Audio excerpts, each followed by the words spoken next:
please join me in welcoming Thom Blair to our Lenten series.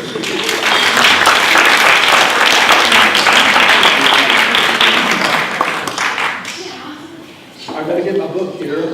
I know that I was here several years back, but I can't remember at all what I talked about, which is, that's both encouraging and discouraging. It's sort of discouraging in the sense at this stage of life, if you can't remember what you talked about for 5 weeks, not that long ago, you might come visit me in the home before it was too long.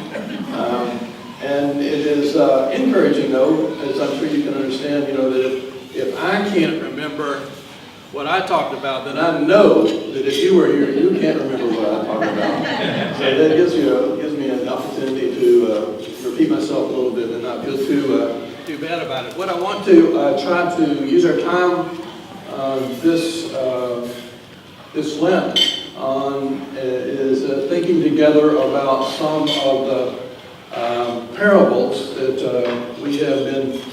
You got it? Can you hear me now? Yeah. Good. So, like I said, we were going to use our time to be talking about some of the parables that a lady at the table said that I had been billed about, that we'd be talking about some of the least known parables, and it's exactly the opposite. I thought that perhaps we would use our time thinking about some of the most familiar parables. And my theory is that one of the odd things about the parables that we are all heirs to is that we all learn them in Sunday school, and we hear them time and time and time again. And people being the way we are, we figure that we've heard it 1 time, we've heard it 2 times, we've heard it 3 times, and now we've got it.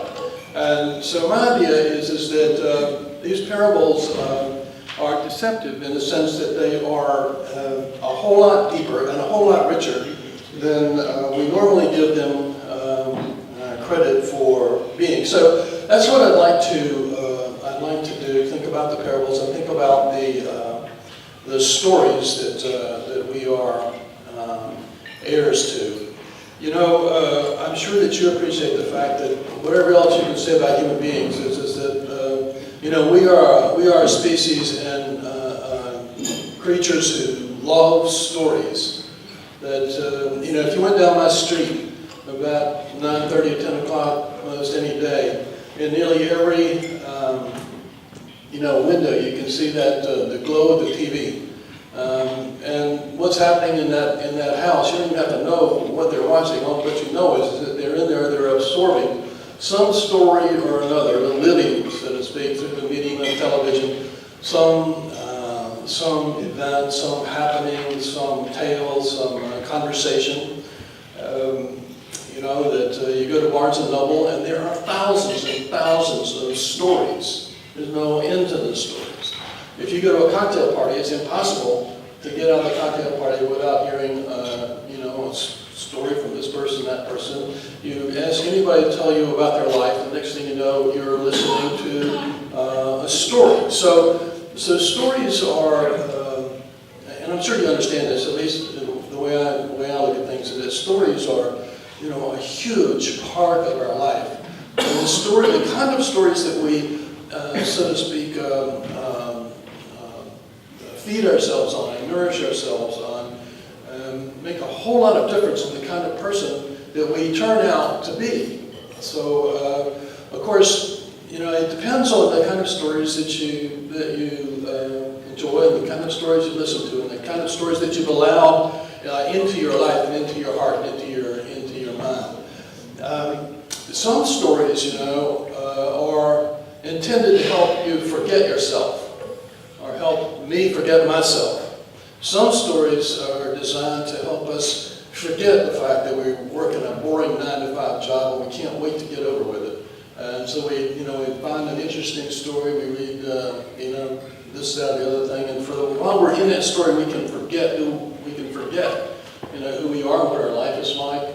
We can imagine ourselves differently. In our imagination, we can be a different kind of person. And so we all know what that's like. If you can see people, You can see people doing that on Sunday afternoon. 80,000 people go to the football stadium, and for a little while they're different. Their life is different, it feels different, they're full of excitement, and they're watching the great gladiatorial combat below, and the rest of the life goes away. Then there are other stories that have an entirely different purpose. There are other stories that have as their intention to help us remember who we are and help us remember what the purpose of our life is, why we came here, where we're bound, what is necessary for a human being to live a decent and meaningful life. And we all know what those kind of stories are. And obviously, the parables that we are heirs to as members of the body of Christ, these stories, these parables are of the latter sort. You can pick any one of them. You can pick any of them. And the last thing you're going to find in any of those stories is the intention or the effort to forget who we are, forget what our destiny is as human beings, forget the kind of person that we were called to be or have the opportunity to be in the course of our life. So the stories in and of themselves are rich and they're important, but they are especially important for people like you and me. I'm sure there are a lot of things you could be. Excuse me, I got a bum in here. There are a lot of things that you could be doing, I could be doing tonight that is different than what we are doing. And one of the reasons we are here is because I'm sure that each of us, each in our own way, we are all trying to be and to grow into full members of the body of Christ. We are here because we're members of this particular Christian community. And whatever else it means to be a part of the Christian community is that we want to pay attention to the person who told the stories that we now call the parables. The stories themselves have as their authority and their significance not just what they say, but who said it. So that all of these stories that we're going to be working on, and the ones that you already know about, they have their special place in our life as a community because of the person who told them in the first place. And the reason he is important is because, and again, as you know, this is not news. I'm sure this is not news to anybody in the room. The reason these stories are important, especially to us, is because of who we say that he is, who we say that he was. We of course recognize that he was a human being. I mean, that's part of what it is that we proclaim all the time. But he was not just a human being. And so, for example, we say that we may express it differently. But the basic principle is we say that Jesus of Nazareth was, so to speak, the Word of God incarnate, that he was the living, breathing, moving image of God, parsed out in human form. He may not reveal all of who God is, but reveals all that we need to know, or that we're able to know about who God is. We say that his mind was in tune with the mind of God, that his heart was so to speak, resonant with the heart of God. When we say God, we're talking about the one who called us and built us, sent us into the world, created this marvelous world that we live in. So what makes the parables really important is because the one who told them is one who knows what you and I, by definition, cannot know. We can be bright, we can be brilliant, we can be, marginally bright. But nevertheless, because we are members of the Christian community, because we are heirs of our tradition and our story, we maintain that, for us, the authority, or one huge authority for us, about the meaning of life, about not the meaning of life in general, but the meaning of your life and the meaning of my life. The issue about what your destiny is and what my destiny is, what our purpose is.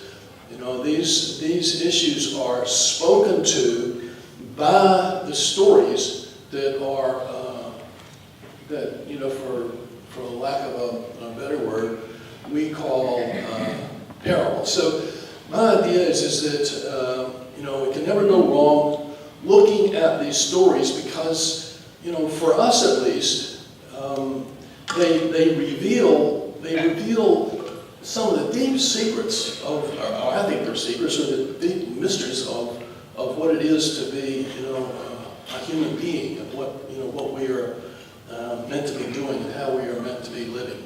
So, the story that I want to work on tonight with you, and it is a challenging story, but it's one that I think is well worth working on. And it's, I trust that by the time we're done, you'll see that it's relevant, and it's relevant in ways that I hope maybe that we'll see a little bit differently tonight. By the way, while we're going through this, I want to at least say it by way of just a nod, is that I'm sure that you are all aware that there's a huge body of scholarly opinion and dispute about whether the parables, as we have them now, were stories.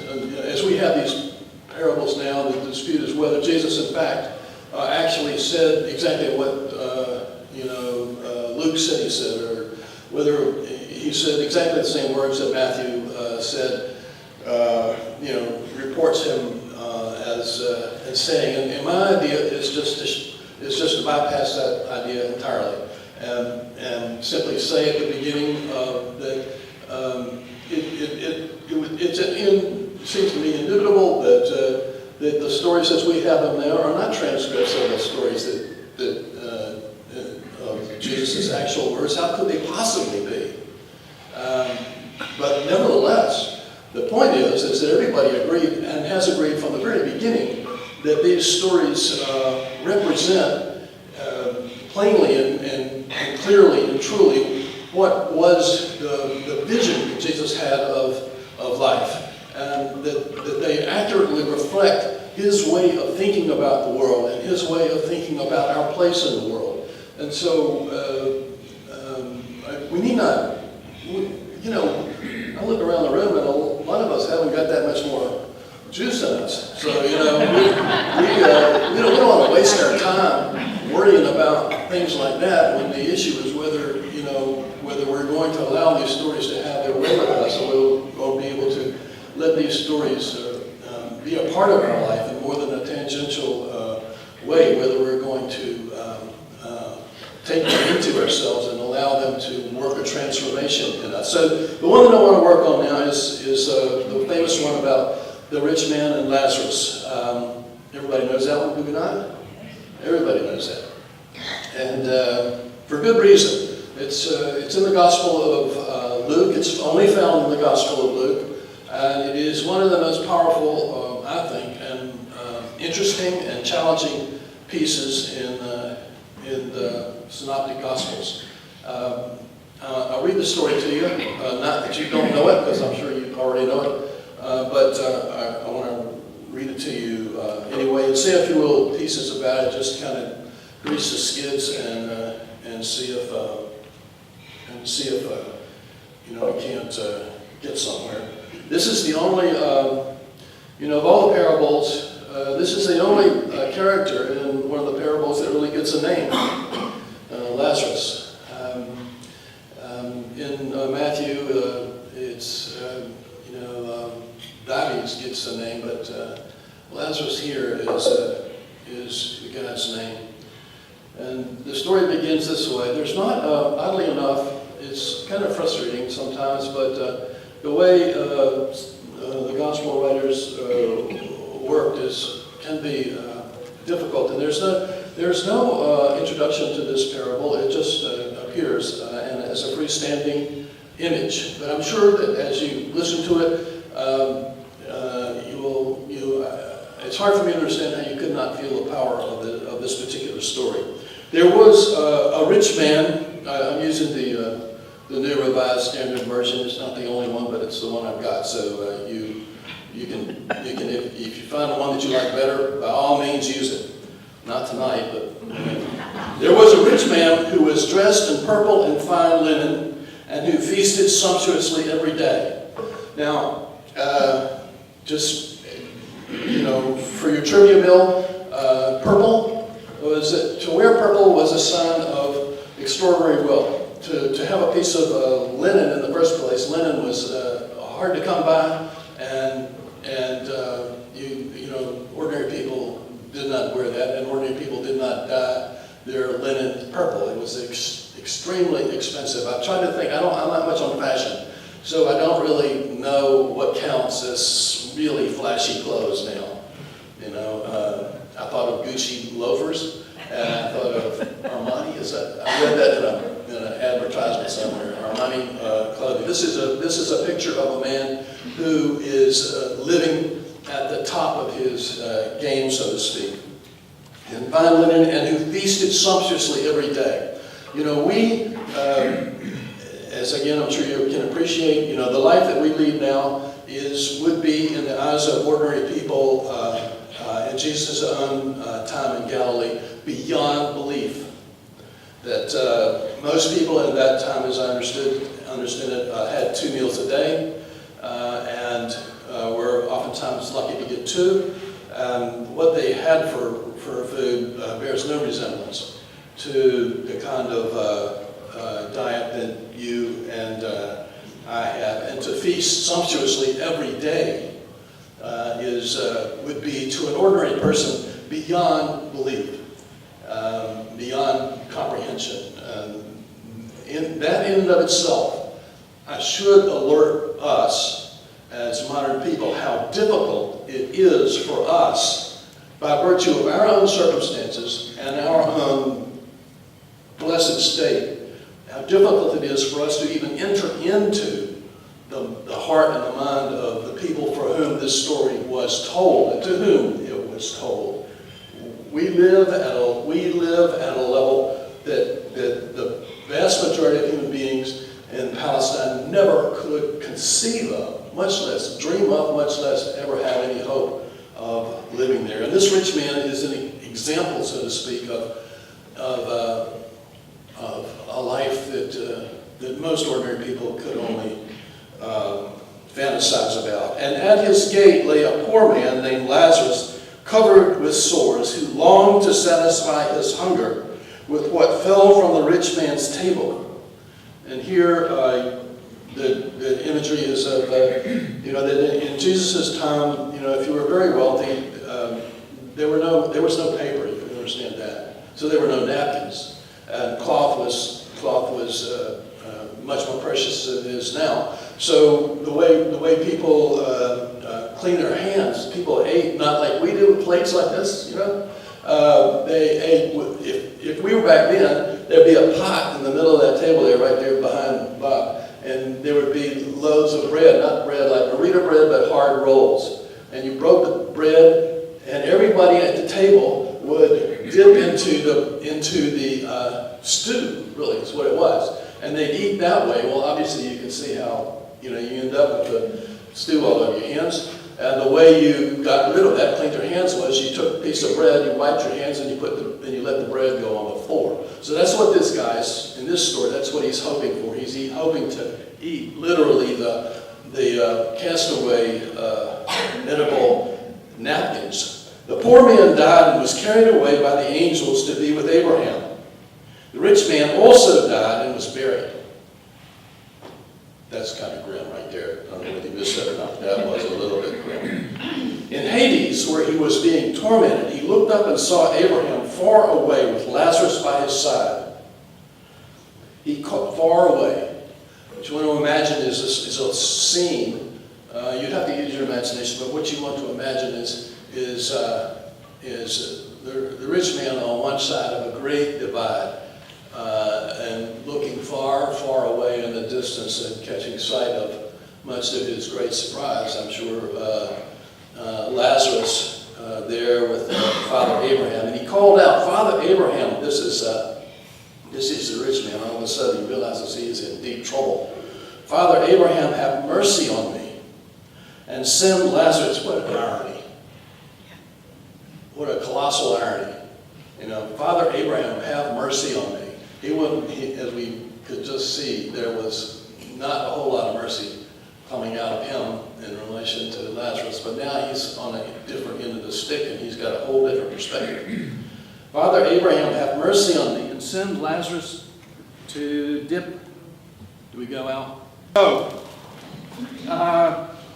He called out, Father Abraham, have mercy on me and send Lazarus to dip the tip of his finger in water and cool my tongue, for I am in agony in these flames. But Abraham said, Child, remember that during your lifetime you received your good things, and Lazarus in like manner evil things. But now he is comforted here, and you are in agony. Besides all this, between you and us, a great chasm has been fixed. I want you to try to remember that great chasm, because if we have time and I can keep my wits, we'll get back to the great chasm. It's really important.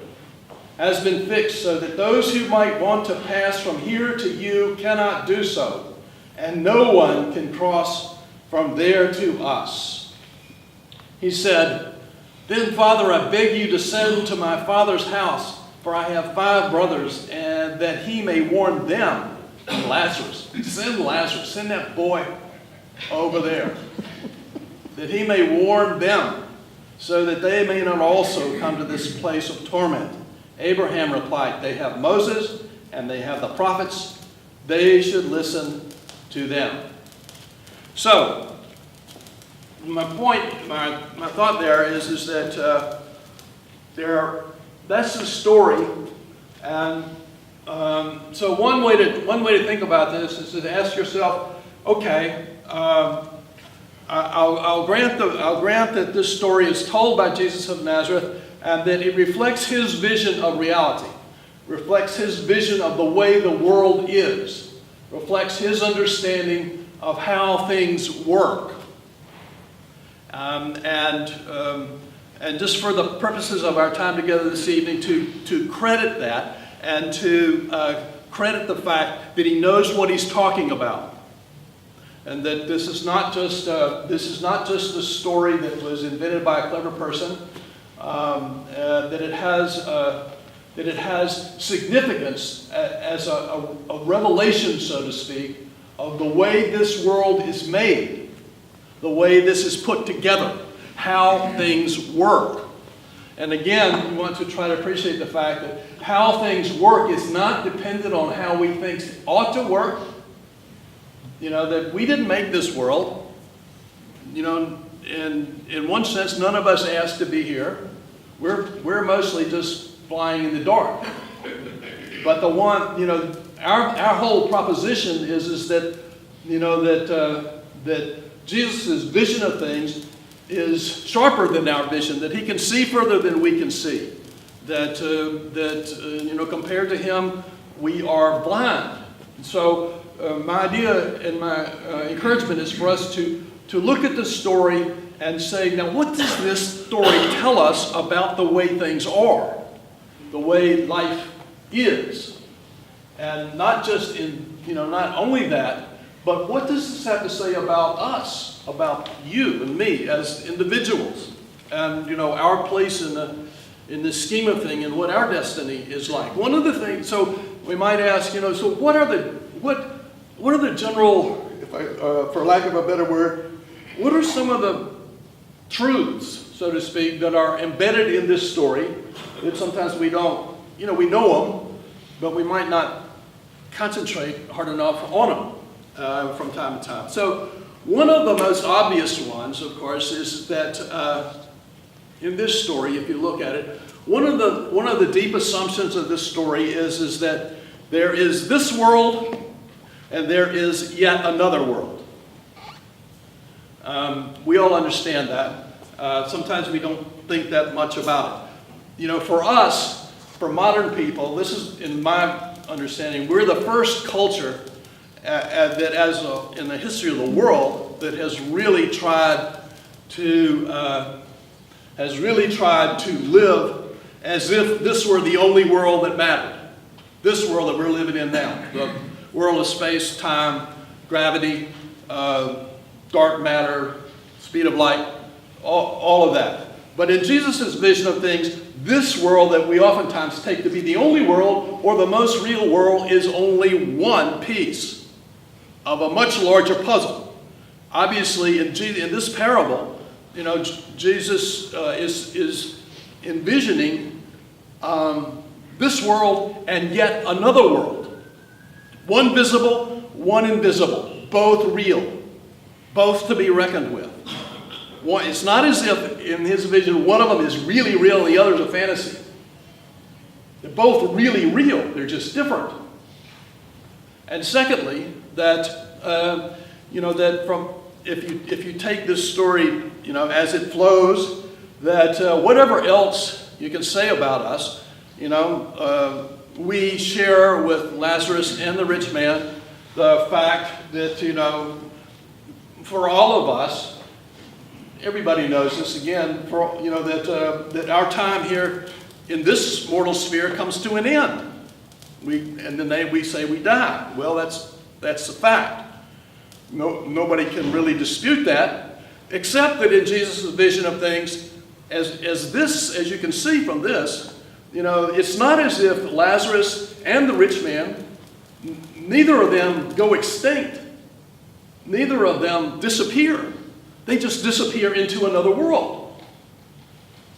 So, as it says, as the story goes, they both died.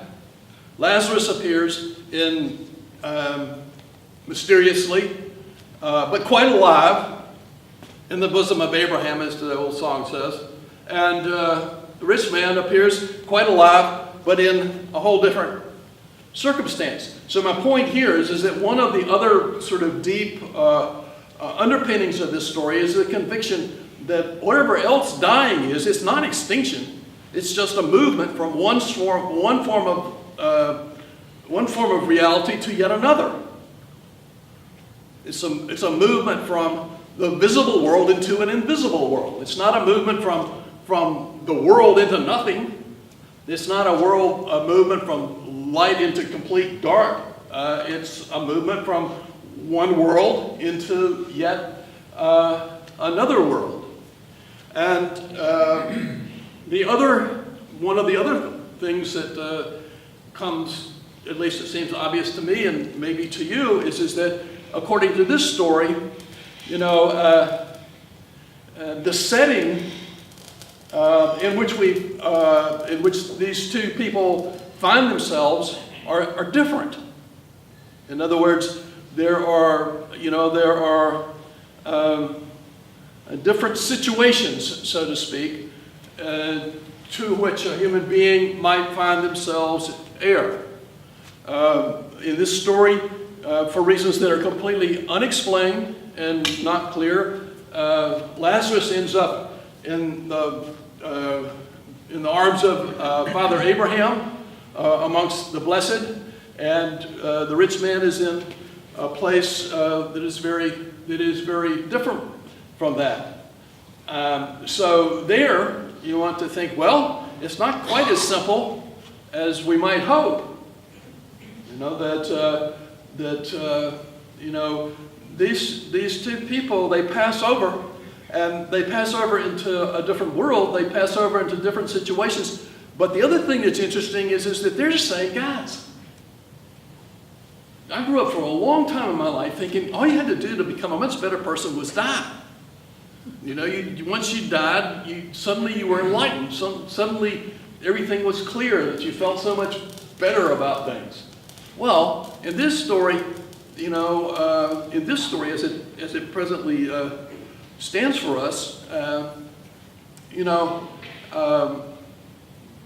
they pass over the same. They pass over as the same person. In other words, if you, for example, the rich man, when he was in his house, and when he had to step out in the morning to get the New York Times and bring it back in, and stepped over Lazarus out there by his gate. He did it time and time again. And so, he's got a pretty hard heart. It takes a lot of energy to ignore something like that. It's right there at your gate. And so, when he's up there at the next, in this other strange situation, he's the same guy. He says, send that boy over here. Get him to dip his finger in the water and cool my tongue. That's what matters. It's my tongue. And, so my point here is that maybe we go over with the same old person we've always been, for good or for ill. Think about that. So, so we might go on from this story that one of the really pertinent and informative pieces of this is that the decisions in this story, the decisions that the rich man made in life, the way he lived in this mortal sphere, had a huge impact on his situation over on the other side of the Great Divide. The decisions that he made, so that we might say that his destiny was forged by the decisions that he made in the course of his life. And of all of the decisions that he made in the course of his life, the decisions that obviously didn't matter whether he liked rye bread or wheat bread, or whether he liked to drive, a diesel car or a gas car, or that he liked, this color or that color. The decisions that are apparently, according to this story, that are really important, and most important of all, are the decisions that he made in relation to Lazarus. And the learning that we may gather from that, I think, is that of all the decisions that we have to make in the course of our life, and God only knows you got to make a lot of decisions, and you have made a lot of decisions, and I've got to make decisions. I've made a lot of them. None are as important as the decisions that we make in relation to our neighbors. Neighbors meaning other human beings, the ones that we are our fellow human beings. This is one of the things that I trust that by the time we get done, I hope that you will see clearly that from the point of view of Jesus of Nazareth, there aren't any decisions that are more important than the decisions that we make about how we treat our neighbors. For good or for ill, that's where things really start to matter. And matter in the sense that the destiny which we inherit is in a strange sort of way of our own making. I'm sure you are all aware of and know A Christmas Carol. I am a junkie for that particular story. I don't know why it is, but and ever since I've been a kid, Marley's ghost scared the you-know-what out of me. For every time I see it, I've seen every possible rendition of that story. And, I've seen all the different Marley's ghosts. And they are all impressive.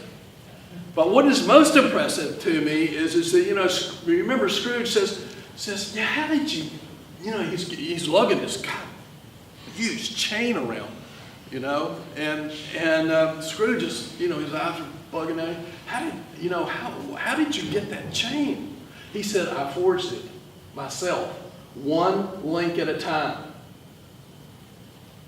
And, I can't help but think that somewhere Charles Dickens must have been thinking about this story somewhere, somehow, that is because what seems to be clear enough is that, this rich man has forged his destiny one link at a time.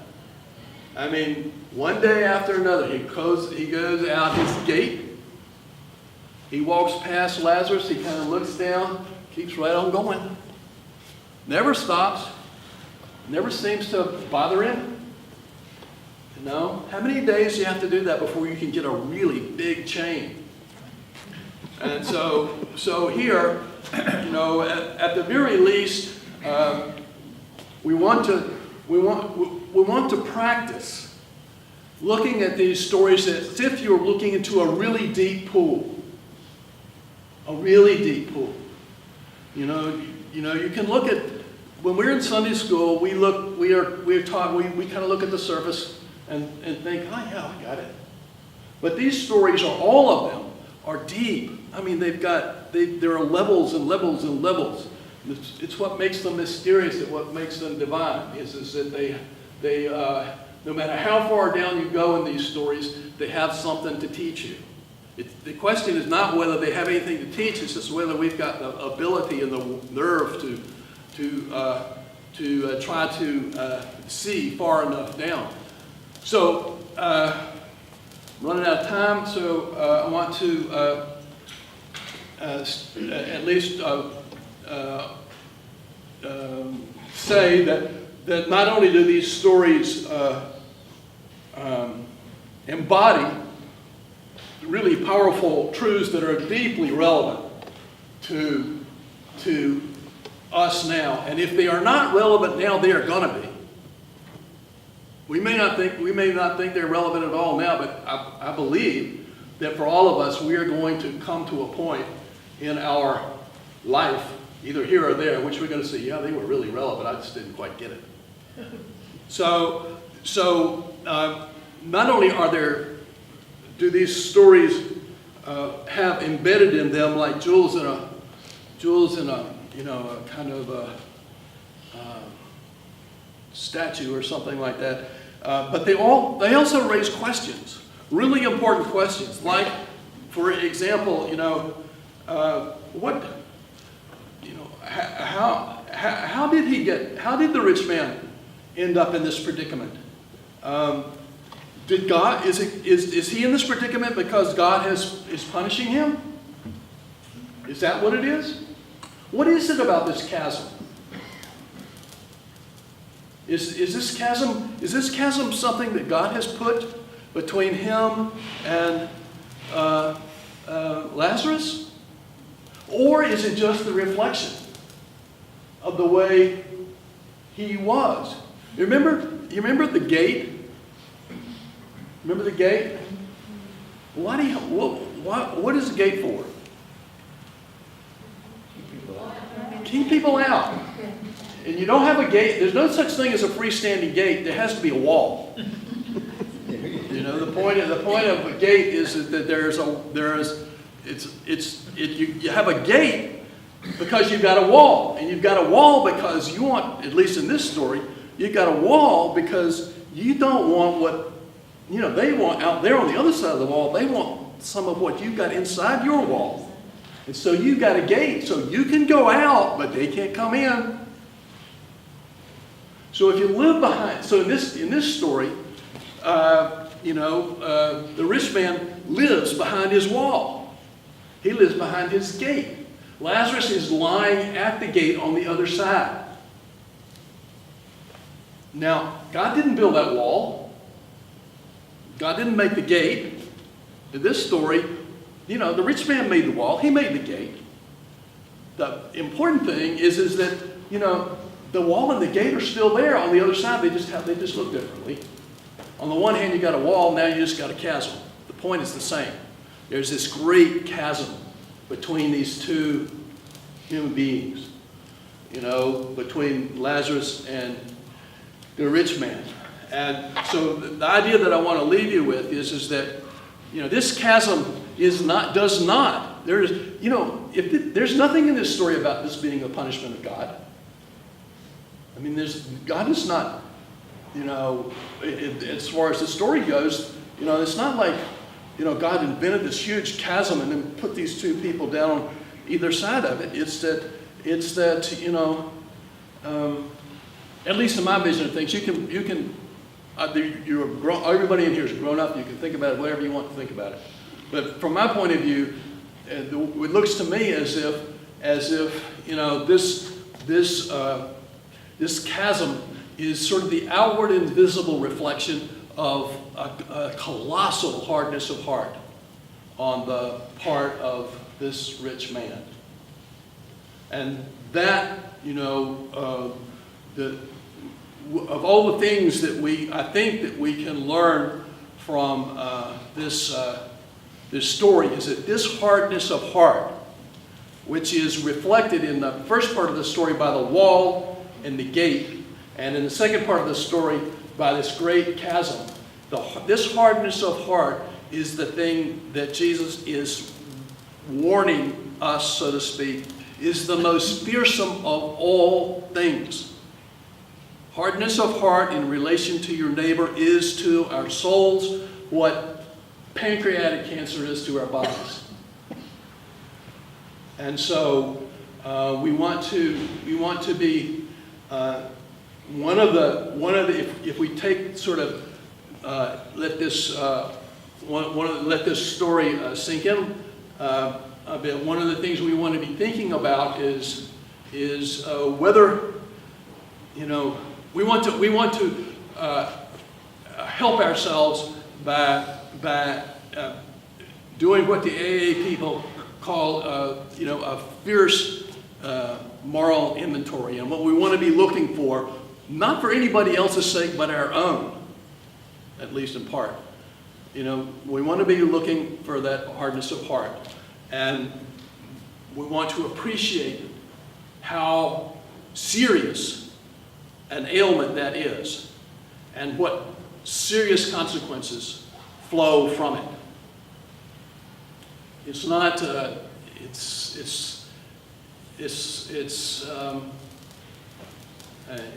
If you read the story, that's just the way it is. We may think it's not fair, or life shouldn't be that way, or God should have made things different.